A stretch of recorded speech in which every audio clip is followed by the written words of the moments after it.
Chapter 1 देख रहे हैं, इलेक्ट्रिक चार्जेस और फील्ड्स।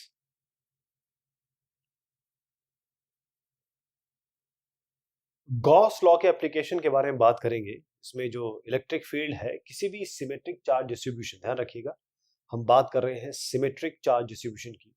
तो अगर कहीं किसी भी ऑब्जेक्ट या फिर किसी इंस्ट्रूमेंट या फिर किसी सरफेस में आपकी सिमेट्री है तो आसानी से हम उसमें गॉस लॉ लगा सकते हैं। कुछ एग्जांपल्स के तहत समझेंगे इसको। जैसे कि यहाँ पर आपका एक वायर है, इनफाइनाइट लॉन्ग वायर है, इस तरीके से एक लंबा सा वायर है और इसमें यूनिफॉर्म चार्ज डिस्ट्रीब्यूशन है, यानी कि अगर इस तरीके से यूं मैं चार्ज इसमें डाल दूं तो यूनिफॉर्मली यहाँ से यहाँ तक पूरा चार्ज है और ये इनफाइनाइट है। अब ये जो इनफाइनाइटली लॉन्ग या लीनियर चार्ज डिस्ट्रीब्यूशन है, सीधा चार्ज डिस्ट्रीब्यूशन है, इसका लीनियर चार्ज डेंसिटी हम कह रहे हैं लैम्डा है। अब हम जानते हैं लैम्डा क्या होता है, लैम्डा होता है charge by length, charge per unit length. तो हम इंटेंसिटी जानना चाहते हैं इलेक्ट्रिक फील्ड की, किसी भी पॉइंट पी पे ले लीजिए जो आर डिस्टेंस पे है, यानी कि यहाँ से यहाँ तक मान लीजिए आर डिस्टेंस पे है और ये पी पॉइंट है आपका। इस पे हम इस पूरे लाइन के कारण, इस लाइन चार्ज के कारण यहाँ पर क्या इलेक्ट्रिक फील्ड की इंटेंसिटी है ये हम जानना चाहते हैं। और क्योंकि ये वायर जो है इनफाइनाइट लेंथ का है तो इलेक्ट्रिक फील्ड हर एक पॉइंट पे, यहाँ पर हो चाहे यहाँ पर हो, चाहे पी ले लीजिए चाहे यहाँ पर क्यू क्यू ले लीजिए, इस जगह पे सब पे बराबर डिस्टेंस, अगर ये आ रहा है ये भी आ रहा है तो बराबर डिस्टेंस में सेम रहेगी, जो परपेंडिकुलर डिस्टेंस इनका सेम है। अब हम क्या करते हैं इसमें ना, एक सिलेंड्रिकल गॉसियन सरफेस लेते हैं, मतलब इस तरीके से एक सिलेंड्रिकल गॉसियन सरफेस इसके आसपास मानते हैं यूं करके। इसका रेडियस आर है, जो आप यहाँ देख पा रहे हैं, इसका रेडियस आर और ये इसकी लेंथ है, मतलब यहां से यहां तक इसकी लेंथ एल है, ऐसे इसको मान रहे हैं। अब इसकी एक्सिस जो है वो इस वायर के साथ कोइंसाइड कर रही है, इस सिलेंडर की एक्सिस इस वायर के साथ कोइंसाइड कर रही है।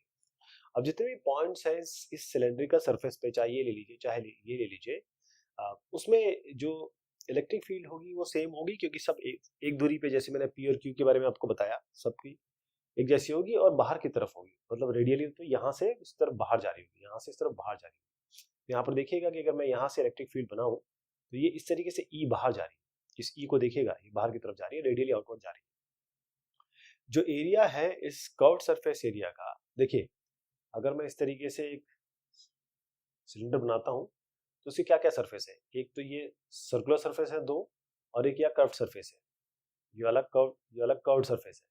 तो कर्व्ड सरफेस एरिया क्या होगा, देखिए 2 पाई आर इंटू एल, एल इसकी लेंथ है, तो 2 पाई आर एल तो इसका कर्व्ड सरफेस एरिया हो गया। और ये जो सर्कुलर एरिया है ये पाई आर स्क्वायर हो गया। और जैसे मैंने आपको बताया कि lambda equal to Q by L, तो क्यू क्या होगा, लैम्डा एल, यानी कि चार्ज जो हो जाएगा लैम्डा एल हो जाएगा। अब हम तैयार हैं इलेक्ट्रिक फ्लक्स निकालने के लिए।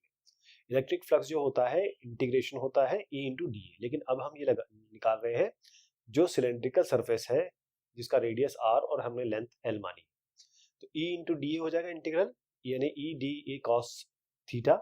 अब देखिएगा कि अगर हमने एक छोटा सा सरफेस यहाँ पर लिया डी ए, ये इस तरफ है इसका नॉर्मल, ये जो डी ए हमने एरिया लिया है इसका नॉर्मल है इस तरफ, और इलेक्ट्रिक फील्ड भी इस तरफ है, दोनों के बीच में क्या एंगल है, 0 डिग्री। तो यहाँ cos 0 डिग्री आ जाएगा, मतलब इलेक्ट्रिक फील्ड और जो एरिया है, एरिया का जो नॉर्मल है, उनके बीच में एंगल है 0 डिग्री, यानी कि cos 0 इज 1। तो ई बाहर ले लीजिए, इंटीग्रेशन ऑफ डी ए, और ये कर्व सरफेस एरिया को क्या कहेंगे, अभी अभी बताया कर्व सरफेस एरिया 2 पाई आर एल है, तो इंटीग्रेशन ऑफ डी ए क्या हो जाएगा 2 पाई आर एल, यानी कि 5 हो जाएगा ए इंटू 2 पाई आर।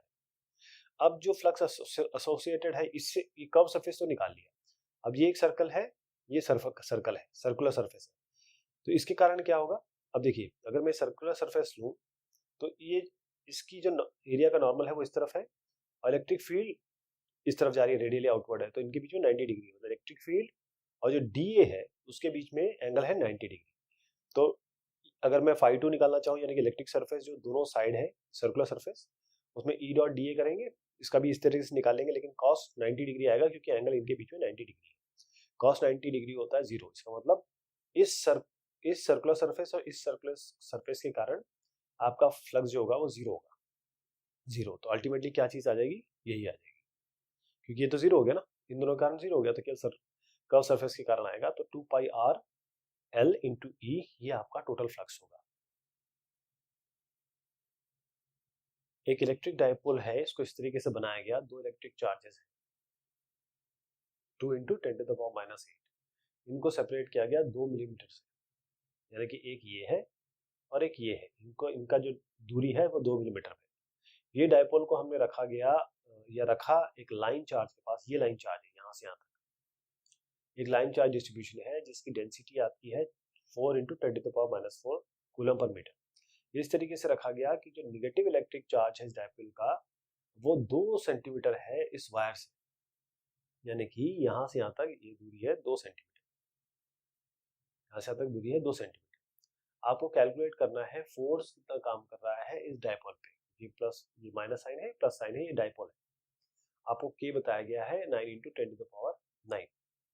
अब देखिए जो इलेक्ट्रिक फील्ड इंटेंसिटी है किसी भी पॉइंट आर पे इस कंटिन्यूअस इस लाइन चार्ज के कारण, अगर उसका लैम्डा लीनियर चार्ज डिस्ट्रीब्यूशन है, तो अभी भी हमने इसको देखा, यहाँ पर क्या निकल के आया, ये चीज हम यूज करेंगे। तो इलेक्ट्रिक फील्ड होगा λ/2πε0 और 1/r, r इसकी दूरी है जिस पॉइंट पे निकालना है। अब इसकी जगह हम ये कह सकते हैं कि हम यहाँ 2 × 2 कर लें या 4 कर लें और ये 1/4πε को k कर लें। तो ये हम, क्योंकि यहाँ पर k की वैल्यू दी हुई है, तो 1/4πε करेंगे। तो अगर मैं इसको 4 करना चाहता हूँ तो 2 से मल्टीप्लाई करूंगा, नीचे 2 से ऊपर करूंगा तो 2 यहाँ पर आ जाएगा, और इस 1/4πε जो है वो k बन जाएगा, बाकी लैम्डा और r तो है ही। अब आप देखिएगा कि इसमें दो चार्जेस हैं, एक नेगेटिव चार्ज है, पॉजिटिव चार्ज है। जो फोर्स होगा नेगेटिव चार्ज के कारण वो क्या होगा, देखिए नेगेटिव है इसलिए इसको नेगेटिव कर दिया, बिल्कुल सेम चीज कर रहे हैं अभी। अब हम फोर्स निकाल रहे हैं, फोर्स में हमको चार्ज मल्टीप्लाई करना पड़ेगा, तो 2k इस ये जो चीज है इसमें q मल्टीप्लाई कर लीजिए। इसी तरीके से F प्लस निकालना है, यानी फोर्स निकालना है आपका इस प्लस चार्ज के कारण, तो क्या आएगा 2kq सेम चीज बाय r प्लस, यानी कि एक बार दूरी हम ये लेंगे इस माइनस चार्ज के लिए, एक बार हम दूरी ये लेंगे r प्लस, इसीलिए लिखा हुआ है। तो दोनों को जोड़ देंगे, हमारे पास सुपरपोजिशन प्रिंसिपल है, हम दोनों को जोड़ देंगे ताकि हमारे पास रिजल्टेंट फोर्स आ जाए। दोनों को जोड़ दीजिए, एक का नेगेटिव साइन है, एक का पॉजिटिव साइन है, और उसके बाद सारी वैल्यू रख दीजिए, आपका ये न्यूटन आ जाएगा, इतना न्यूटन। बस आई को ध्यान रखिएगा, ये आई जो है कैप, ये आपको लगाना है साथ में। अगर आपका एक uniformly charge infinite plane sheet है, यानी कि ये एक प्लेन शीट है, इनफाइनाइटली लॉन्ग है, अब इसके कारण इलेक्ट्रिक फील्ड निकालनी है तो कैसे निकालेंगे।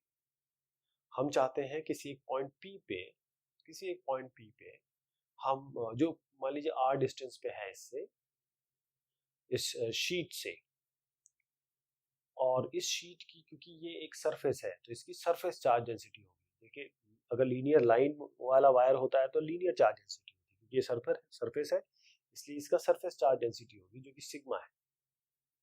तो हम सिमेट्री देखें, इसकी सिमेट्री ये है कि दोनों साइड में, अगर मैं इधर मान लीजिए मैं एक सरफेस इस तरीके से लूं, चाहे मैं इस पॉइंट पे लूं चाहे इस पॉइंट पे लूं, अगर ये दोनों बराबर डिस्टेंस पे है, इसका मतलब दोनों पे इलेक्ट्रिक फील्ड बराबर लगेगी। यानी कि मैं अगर ये P यहाँ पर लूं और P' यहाँ पर लूं, इस पूरे सरफेस से दूरी इसकी बराबर है, तो इलेक्ट्रिक फील्ड दोनों पॉइंट पे सेम रहेगी। बस ये है कि जो डायरेक्शन होगी इलेक्ट्रिक फील्ड की इस पॉइंट पे वो परपेंडिकुलर होगी इस प्लेन से, और मतलब इलेक्ट्रिक फील्ड इस डायरेक्शन में इसके लिए होगी, इस डायरेक्शन में इसके लिए होगी, और दोनों की दोनों परपेंडिकुलर होगी सरफेस, मतलब एक इस डायरेक्शन में एक इस डायरेक्शन में, परपेंडिकुलर होगी प्लेन से, और क्योंकि ये इधर है ये इधर है तो मतलब म्यूचुअली अपोजिट भी होगी। यदि चार्ज इस प्लेन पे पॉजिटिव है या नेगेटिव है तो डायरेक्शन बदल जाएगी, यानी कि अगर पॉजिटिव चार्ज है इस पे तो डायरेक्शन होगी इसकी अवे, इस डायरेक्शन में होगी दोनों की, लेकिन अगर चार्ज नेगेटिव है तो ये एक इस तरफ होगी एक इस तरफ होगी।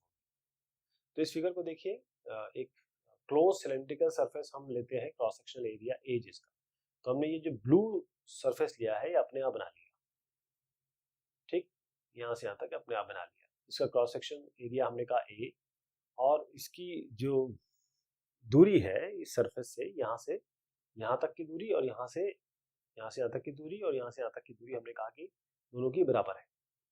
अब क्योंकि सिग्मा के बारे में हम जानते हैं, जो सरफेस चार्ज डेंसिटी होती है वो क्या होती है, टोटल चार्ज बाय एरिया। यहाँ पर अब पूरा इसका एरिया आएगा, इसको हम सिग्मा कहेंगे।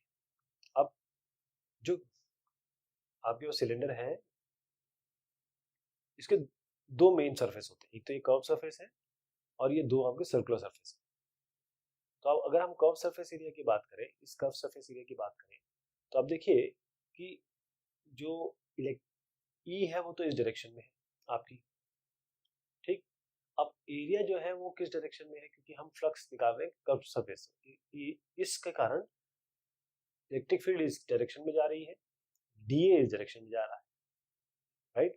तो डीए और ई इंटू डीए करेंगे, मतलब फ्लक्स वन निकालना है कर्व सरफेस एरिया के कारण, तो इंटीग्रेशन ऑफ ई डीए करेंगे, होता है E D A cos theta, theta 90 degree है इनके बीच में, तो जैसे यहाँ पर 90 डिग्री डायरेक्शन में जीरो आ जाए, क्योंकि ई और डी आपके परपेंडिकुलर है एक दूसरे के। लेकिन अगर हम इस एंड की बात करें, ये जो दो एंड्स हैं इनकी बात करें, तो यहाँ पर देखिए इलेक्ट्रिक फील्ड इस तरफ से लग रही है, डीए इसके कारण, इस सर्कुलर एरिया के कारण इलेक्ट्रिक फील्ड यहाँ है, डीए भी इस कारण, एरिया का नॉर्मल भी इस डायरेक्शन में है, तो क्या होगा ई इंटू डी ए, अगर ई डी ए इंटीग्रेशन निकाले तो ई D A cos zero one होता है, यानी कि ई डी ए, ई को बाहर ले लीजिए, डी ए पूरा आपका एरिया आ जाएगा ए, है ना। तो ई आ गया। अब देखिए इसके दो सरफेस है, एक सरफेस ये है, एक सरफेस ये है। अगर एक के कारण आप कह रहे हैं ई ए है, दूसरे के कारण भी ई ए होगा, दोनों को जोड़ दीजिए, और साथ में अगर चाहें तो ये सर्कुलर वाला भी जोड़ दीजिए, कर्व सरफेस वाला भी जोड़ दीजिए, वो भी जीरो आया था। अब ये 2e है, ये आया आपका फ्लक्स, लेकिन हम जानते हैं गॉस लॉ कहता है फ्लक्स होता है q बाय एप्सिलॉन नॉट, तो 2ea को q बाय एप्सिलॉन नॉट के साथ बराबर कर दीजिए, तो 2ea equal to q by epsilon naught. अब हम जानते हैं सिग्मा होता है आपका q बाय a, तो q हो जाएगा सिग्मा a, इस q की जगह ये सिग्मा a रिप्लेस कर दीजिए, तो अल्टीमेटली आपका ये एक्सप्रेशन बन जाएगा E equal to sigma by 2 epsilon. ये जो इक्वेशन थी ये बताती है कि जो इलेक्ट्रिक फील्ड है किसी पॉइंट पे वो डिस्टेंस से इंडिपेंडेंट है ना। तो किसी भी इलेक्ट्रिक फील्ड अगर हम को वेक्टर पे दिखाना चाहे, जैसे हमने कहा इलेक्ट्रिक फील्ड आई आपकी सिग्मा बाय 2 एप्सिलॉन, जिसको वेक्टर फॉर्म में दिखाना चाहते हैं तो क्या आएगा sigma by 2 epsilon N cap. ये एन कैप जो होता है यूनिट वेक्टर है नॉर्मल टू द प्लेन, जो भी प्लेन होगा उसके परपेंडिकुलर होगा और उससे बाहर की तरफ जा रहा होगा। अगर चार्ज उस प्लेन पे नेगेटिव है तो इलेक्ट्रिक फील्ड वो प्लेन की तरफ आ रही होगी और परपेंडिकुलर होगी, राइट। तो अगर इस इक्वेशन को और थोड़ा सा आगे बढ़ा लें तो इसको हम बहुत आसानी से यूज कर सकते हैं, यानी कि ये जो हमने पिछला इक्वेशन ली E equal to sigma by 2 epsilon naught, इसको हम और आगे बढ़ा सकते हैं और इससे हम क्या कर सकते हैं कि एक किसी भी पॉइंट पे हम निकाल सकते हैं इलेक्ट्रिक फील्ड इंटेंसिटी यदि वो दो प्लेन के बीच में है। कहने का मतलब ये है कि हमको इलेक्ट्रिक फील्ड इंटेंसिटी कंप्यूट करनी है, डायरेक्शन कंप्यूट करनी है, जाननी है इलेक्ट्रिक फील्ड की। अब हमारे पास दो प्लेन्स है, एक ये प्लेन है, एक ये प्लेन है। एक प्लेन की जो सरफेस चार्ज डेंसिटी है सिग्मा 1 है, दूसरे प्लेन की सरफेस चार्ज डेंसिटी सिग्मा 2। ये जो दो पैरेलल प्लेन्स है S1 और S2, जिनकी जो surface charge density sigma 1 sigma 2 है, तो E1 और E2 आपकी इलेक्ट्रिक फील्ड होगी जो इसके द्वारा प्रोड्यूस की जाएगी। मतलब अगर एक S1 सरफेस है उसके द्वारा E1, S2 द्वारा आपकी E2। तो अगर देखें कि यहाँ पर प्लस चार्ज है इनके भी, इन दोनों में, तो इलेक्ट्रिक फील्ड इस किसी पॉइंट P पे क्या होगी, अगर एक P पॉइंट ले ये वाला, अब ये P पॉइंट S1 से इस तरफ है और S2 से इस तरफ है, राइट। P पॉइंट पे क्या होगा, इलेक्ट्रिक फील्ड E1 इस तरफ और E2 इस तरफ, तो EP हो जाएगा E1 प्लस E2 इसके कारण और इसके कारण। देखिए एक E1 है एक E2 है, दोनों इस तरफ जा रही है, दोनों को जोड़ दीजिए, sigma by 2 epsilon not sigma 2 bye epsilon not ये आ जाएगा। अब आप Q पे जरा आइए, Q पे भी इस काम रहेगा, इलेक्ट्रिक फील्ड E1 इस सरफेस 1 के कारण इधर, सरफेस 2 के कारण इधर, दोनों को जोड़ दीजिए, sigma 1 plus sigma 2 by 2 epsilon naught. अब आप जरा बीच पे आ जाइए, बीच में आइए, तो E1 मतलब ये इस सरफेस के कारण यहाँ जा रही होगी, इस सरफेस के कारण E2 यहाँ जा रही होगी, दोनों अपोजिट डायरेक्शन में, यानी एक सिग्मा 1 होगा तो एक माइनस सिग्मा 2 कर दीजिए, तो E1 प्लस E2 क्या होगा sigma 1 minus sigma 2 by 2 epsilon naught.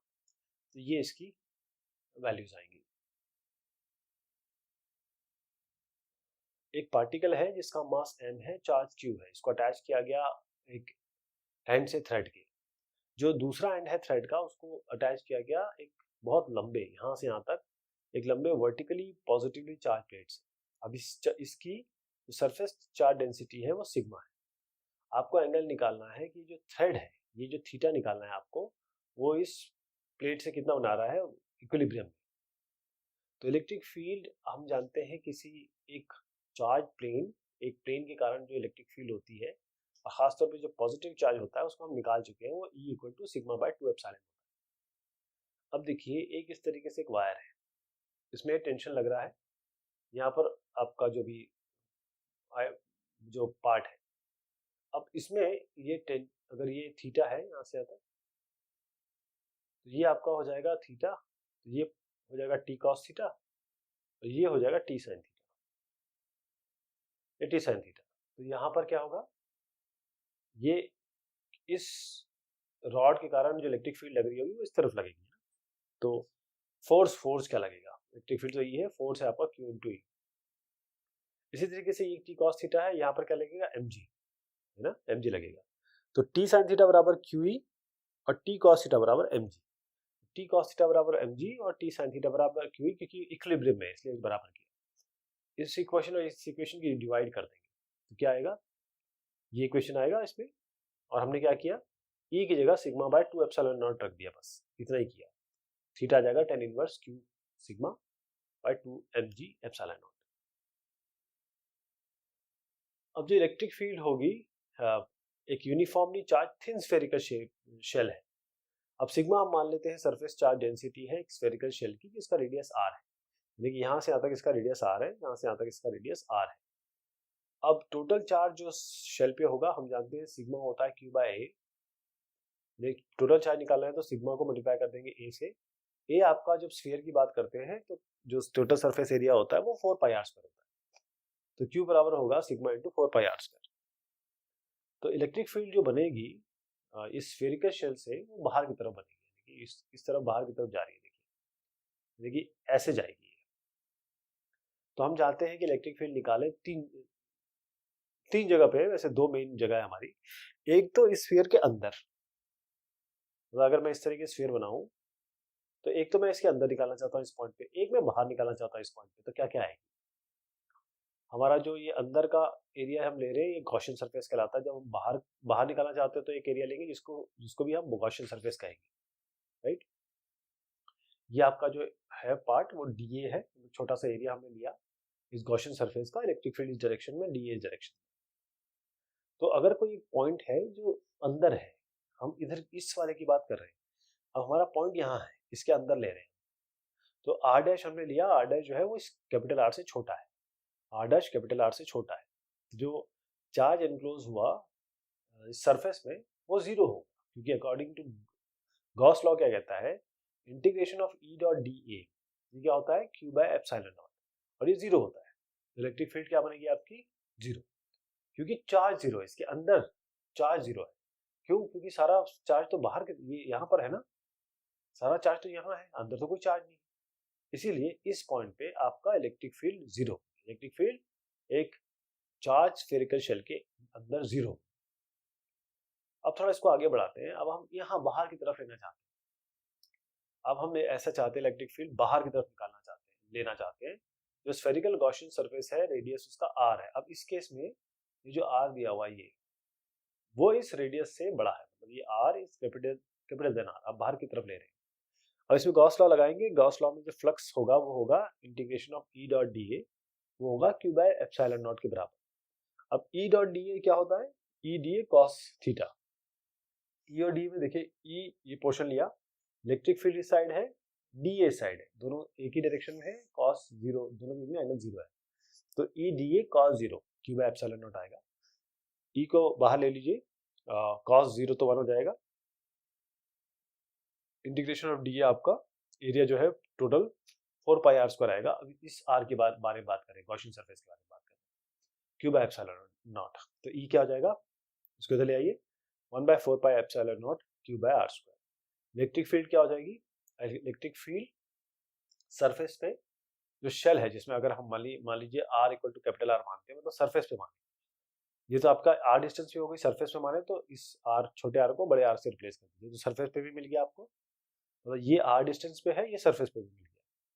तो ये दोनों हमें क्या दिखाते हैं कि इलेक्ट्रिक फील्ड है बाहर की तरफ, वो पूरी तरीके से ऐसी मानी जाती है कि वो सेंटर पे कॉन्सेंट्रेटेड है, वो सेंटर पे कॉन्सेंट्रेटेड। अगर इसी इक्वेशन में हम Q की जगह, हम जानते हैं कि Q बाय एरिया सिग्मा होता है, सिग्मा को मैं एरिया से मल्टीप्लाई करूँ, 4πr स्क्वायर से करूँ तो Q आ जाएगा। तो इस Q को हम 4πr स्क्वायर इंटू सिग्मा रख दें इस जगह पे या इस जगह पे, तो आपका इलेक्ट्रिक फील्ड हो जाएगी 1/4πε0 4πr square sigma by R square. तो ये कैंसिल आउट हो जाएगा, ई आ जाएगा आपका sigma by epsilon naught capital R square by small R square. तो इससे क्या हमें पता चल रहा है कि जब हम एक यूनिफॉर्मली ऐसा स्फीयर लेते हैं जिसमें यूनिफॉर्मली चार्ज डिस्ट्रीब्यूशन है, तो अगर अंदर की तरफ रहे तो जीरो रहता है। देखिए यहाँ से यहाँ तक जीरो है, आपका इलेक्ट्रिक फील्ड जीरो है। जैसे ही आप यहाँ पर आते हैं तो इस जगह पे बिल्कुल सरफेस पे मैक्सिमम हो जाता है। देखिए एकदम यहाँ से उठ के सीधा मैक्सिमम चला गया।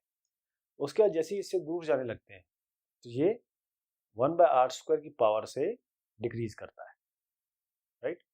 ये इसका इंटरप्रिटेशन है। इलेक्ट्रिक फील्ड, अब यूनिफॉर्मली चार्ज स्फीयर की बात कर रहे हैं। अब ऐसा नहीं कर रहे हैं कि हमारे पास खाली स्फीयर है और प्लस प्लस प्लस बाहर है, ऐसा नहीं। हमारे पास पूरा एक स्फीयर है और उसमें पूरा अंदर की तरफ पूरा चार्ज भरा हुआ है, यूनिफॉर्मली चार्ज है। तो हम क्या करेंगे, हमारे पास जैसे एक स्फीयर है पूरी तरह अंदर से अंदर चार्ज है, तो हम एक तो अंदर की तरफ रहेंगे, एक तो सेंटर पे निकालने की कोशिश करेंगे, यहाँ पर निकालने की कोशिश करेंगे और बाहर निकालने की कोशिश करेंगे। यहाँ पर हम स्फीयर की बात कर रहे हैं तो इसका जो एरिया होता है वो होता है, या नहीं वॉल्यूम की बात कर रहे हैं क्योंकि ये वॉल्यूम वाला सरफेस आ गया। वॉल्यूम होता है इसका 4/3πr3, बस ये ध्यान रखिएगा। तो रो हम मानते हैं क्योंकि वॉल्यूम की बात हो रही है, अभी पूरा आपके पास यूनिफॉर्मली चार्ज स्फीयर है। रो आपका वॉल्यूम चार्ज डेंसिटी है इस चार्ज स्फीयर की जिसका रेडियस कैपिटल आर है। तो चार्ज जो स्फीयर के अंदर होगा वो क्या होगा, क्यू, वो होगा 4/3πr3 इंटू रो। ये कहाँ से आया, रो हमारा होता है क्यू बाय वॉल्यूम, रो होता है क्यू बाय वॉल्यूम। वॉल्यूम को रो से मल्टीप्लाई करते हैं, जो रो है आपका वॉल्यूम चार्ज डेंसिटी है उसको मल्टीप्लाई करेंगे तो चार्ज आएगा। तो चार्ज निकालने का तरीका ये आर वेरी करेगा। इलेक्ट्रिक फील्ड है इस स्फीयर के कारण वो बाहर की तरफ होगी। हम जानते हैं स्फीयर में हमेशा रेडियली आउटवर्ड्स होती है, रेडियली बाहर की तरफ होती है इलेक्ट्रिक फील्ड। तो हम चाहते हैं कि एक तो अंदर की तरफ निकालें, एक बाहर की तरफ निकालें। क्या क्या आपकी इलेक्ट्रिक फील्ड बन रही है अगर हमारे पास एक स्फीयर है जिसके अंदर पूरा चार्ज भरा हुआ है और यूनिफॉर्मली भरा हुआ है।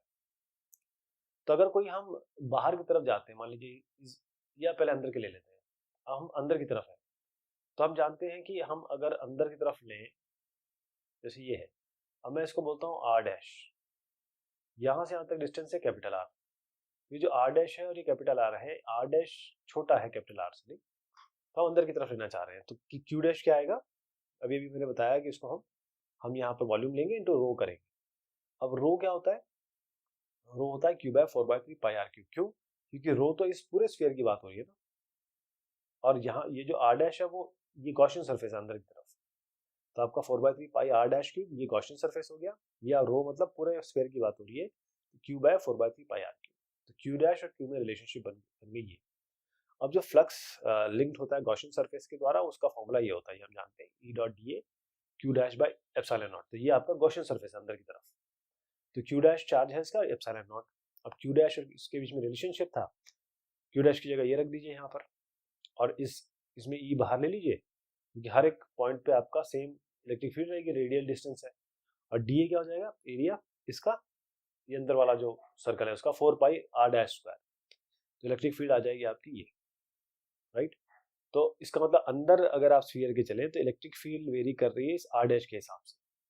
यानी अगर एक स्फीयर में जाए और ये आर डैश इतना है या इतना है या इतना है, उसके हिसाब से इलेक्ट्रिक फील्ड वेरी करिए, डायरेक्टली प्रोपोर्शनल है। अब जो चार्ज है Q, अगर आप इसको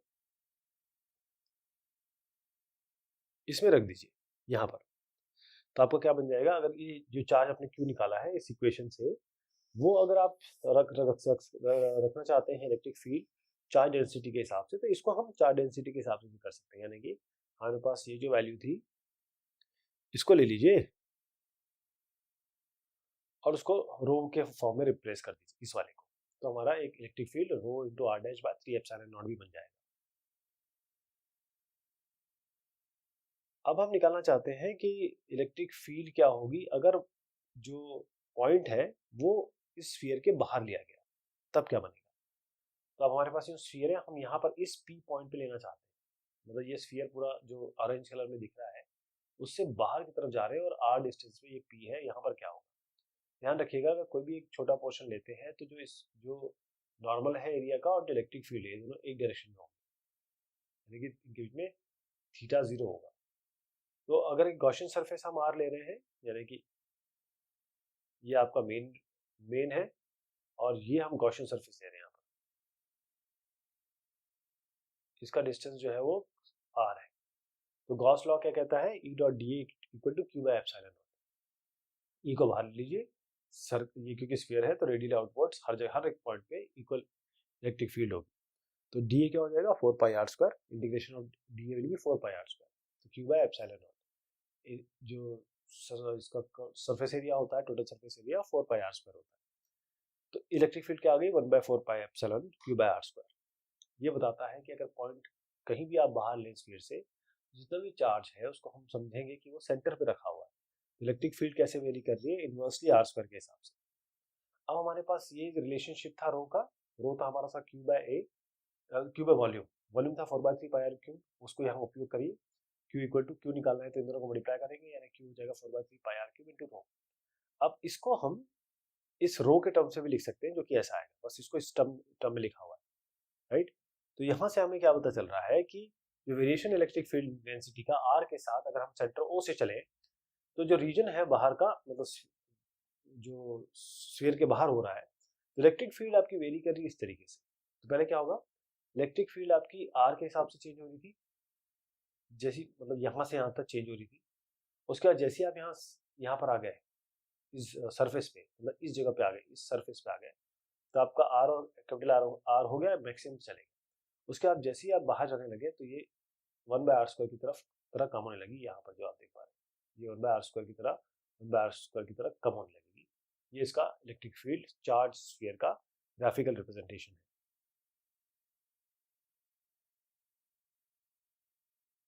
समराइज करते हैं इलेक्ट्रिक चार्ज। जैसे दो मासेस के बीच में, अगर हम m1 m2 लें, दो मासेस के बीच में एक ग्रेविटेशनल फोर्स काम करता है, तो इसी तरीके से जो चार्जेस होते हैं q1 q2 लिया जाए, तो जो चार्जेस अगर हमारे किसी दूरी पे रखे हुए हैं तो उनके बीच में इलेक्ट्रिक फोर्स काम करता है। तो इलेक्ट्रिक चार्ज कोई भी अगर आप पार्टिकल उठा के देखें, उसकी इंट्रिंसिक प्रॉपर्टी होती है। तो चार्ज दो टाइप के होते हैं, एक पॉजिटिव चार्ज होता है जिसको प्लस से हम दिखाते हैं, नेगेटिव चार्ज होता है नेगेटिव से दिखाते हैं। जो फोर्स काम कर रहा है इन दो लाइक चार्जेस के बीच में, वो रिपल्सिव है और वो अट्रैक्टिव है दो अनलाइक चार्जेस के बीच में। जो एसआई यूनिट है चार्ज की वो कूलम है। और अगर क्वांटाइजेशन लें आप इलेक्ट्रिक चार्ज का, तो जो मैग्नीट्यूड है इन चार्जेस का जो नेचर में मिलता है वो इंटीग्रल मल्टीपल होता है फंडामेंटल चार्ज का, यानी क्यू जो होगा आपका वो n इंटू ई के बराबर होगा। ये आपका फंडामेंटल यूनिट है चार्ज की।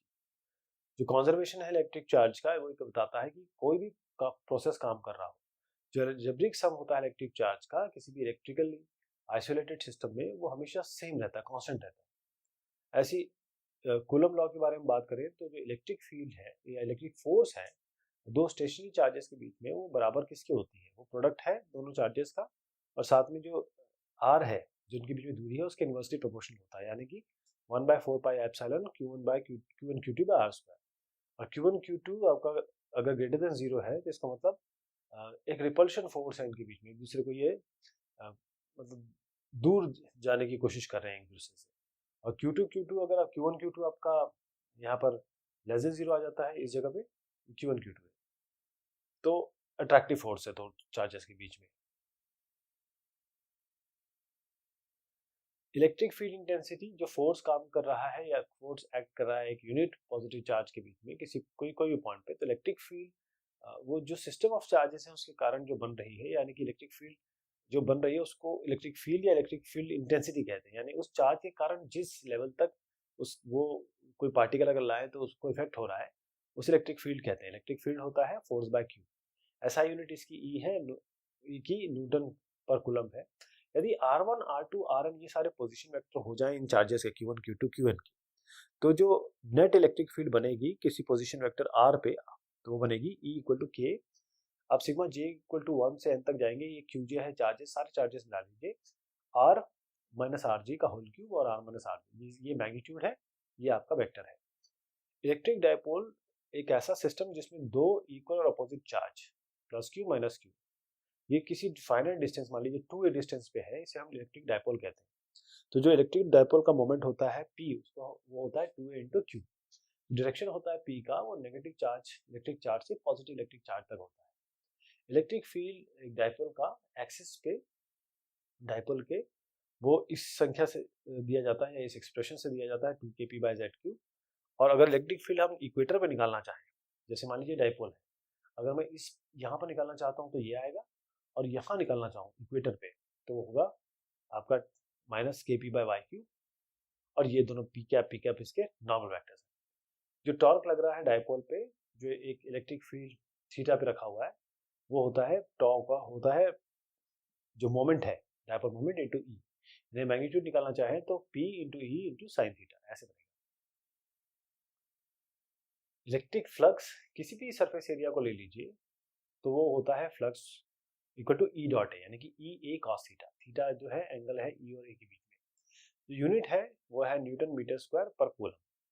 गॉस लॉ कहता है कि जो टोटल इलेक्ट्रिक फील्ड बन रही है क्लोज सरफेस द्वारा फाई, वो होता है इंटीग्रेशन उस पूरे सरफेस का ई डॉट है, यानी सिग्मा क्यू बाय एप्सिलॉन। जो सिग्मा क्यू है वो नेट चार्ज है जो इनक्लोज किया गया उस सरफेस द्वारा। इलेक्ट्रिक फील्ड एक इनफाइनाइटली लॉन्ग लंबे स्ट्रेट चार्ज वायर के कारण इलेक्ट्रिक फील्ड होगी lambda by 2 epsilon naught, 2 pi epsilon naught by 1 by R. R आपका परपेंडिकुलर डिस्टेंस होगा वायर से। अगर इलेक्ट्रिक फील्ड निकालना है यूनिफॉर्मली चार्ज इनफाइनाइट प्लेन के द्वारा, तो ई होगा सिग्मा बाय 2 एप्सिलॉन नॉट। ऐसी इलेक्ट्रिक फील्ड एक uniformly charge thin spherical shell पे देखें तो अंदर की तरफ जाएंगे तो जीरो है, सेंटर पे रहेंगे तो जीरो है, और बाकी वो आर की तरफ वेरी करेगी। यानी कि बाहर की तरफ जाएंगे तो इलेक्ट्रिक फील्ड हो जाएगी के क्यू बाय आर स्क्वायर। इसको सिग्मा के टर्म्स में लिखें, सिग्मा आपका होता है volume charge density, sigma by epsilon naught capital R square by R small R square. R इसमें रेडियस है स्फेरिकल शेल का, और स्मॉल आर है जिस डिस्टेंस पे आप जा रहे हैं। इलेक्ट्रिक फील्ड जो यूनिफॉर्मली चार्ज स्फीयर के कारण होगी कैपिटल आर। अगर आप स्फीयर के अंदर पे है, इलेक्ट्रिक फील्ड होगी Q by 4 pi epsilon naught small R by capital R cube, rho R by 3 epsilon naught से होगी। ये दोनों एक्सप्रेशन एक ही जैसे है, ये रो के टर्म्स में बस। इलेक्ट्रिक फील्ड जो बाहर की तरफ होगी वो होगी Q by 4 pi epsilon naught 1 by R square, यानी कि R Q by rho 3 R square by epsilon naught, यानी कि क्यू जो होगा आपका यहाँ पर टोटल चार्ज है, ये हमने रो के टर्म्स में दिया हुआ है। दोनों ही चीज सेम है। जो भी आपको प्रॉब्लम आए, क्वेश्चंस आए, उसके हिसाब से आप ये यूज कर सकते हैं, ये यूज कर सकते हैं। तो ये बात हुई इस डिस्कशन की। बहुत शुक्रिया, बहुत मेहरबानी आप सभी की।